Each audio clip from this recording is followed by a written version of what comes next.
Après le Bénin et en attendant le Cameroun, Biennale Sourd a débarqué cette année au Sénégal avec une série de 3 expositions dont le musée abandonné.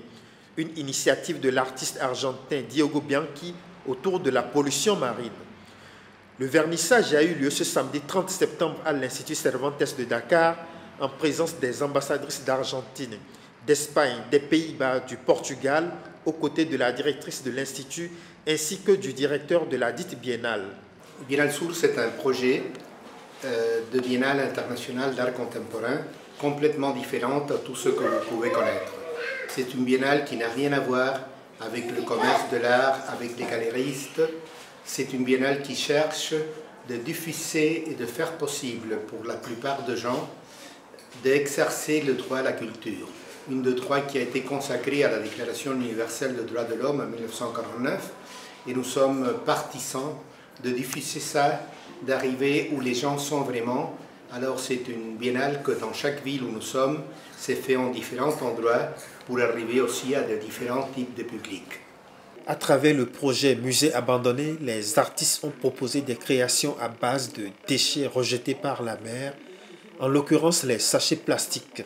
La mer se trouve ainsi nettoyée et les yeux nourris de beauté. L'inutile est ainsi transformé en utile et même bien plus.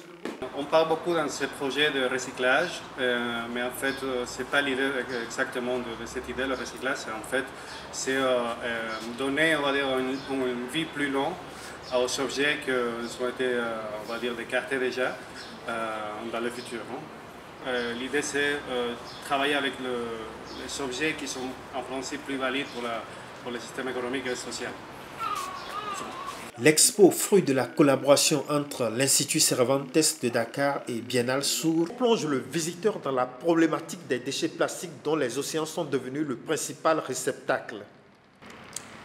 C'est cette pollution des écosystèmes marins que les artistes y ont essayé de remonter à nos consciences et ce faisant, chaque être humain pourra faire son introspection. Pour l'ambassadrice d'Argentine, le projet de musée abandonné à Dakar vient à son heure. En ce moment, il est en cours la négociation d'un traité sur la pollution marine, en particulier la pollution provenant des plastiques, des déchets plastiques, en particulier les déchets plastiques dans la mer. La première session préparatoire de cette convention des Nations Unies a eu lieu ici, à Dakar. Ça nous aide à prendre conscience que la vague que vous voyez là-bas pourrait être une réalité. Les artistes Gadiaba Kodjo du Mali, Georges Yameogo du Burkina Faso, Fatou Cissé, Sambandao, Diagal Dolci du Sénégal ont exposé leurs créations à l'Institut Cervantes de Dakar et ont ainsi apporté leur touche artistique à la rue du ministère de la Santé. Photographies, vagues géantes, poupées géantes, fils en plastique en sorte de bonbons. C'est le règne du sachet et du plastique globalement. Pour cette exposition, je propose un problème qui se trouve au niveau de l'océan, qui est, on est beaucoup plus impacté aujourd'hui avec toutes les consommations locales qu'on a par rapport à tous ces emballages plastiques, à toutes ces consommations plastiques. Qui sont en général en profondeur de la mer, même si la mer jette certaines parties. Du coup, aujourd'hui, pour cette exposition, j'ai essayé de travailler sur ça. Du coup, mon exposition, il s'appelle Bactériologie chimique et organique. Alors, cette thématique-là, ça nous impacte en général dans tous les environnements aujourd'hui dans le monde entier, que ce soit la pollution, que ce soit la consommation exagérée. Née en 2015, la Biennale internationale d'art contemporain du Sud, Biennale Sourd, est portée par l'Université nationale de Tres de Febrero basée en Argentine. Elle vise tous les pays du Sud global sans exclure le reste du monde. Biennale Sourd se veut différente, décentralisée, démocratique, horizontale et humaniste, tout en embrassant les thématiques du monde actuel.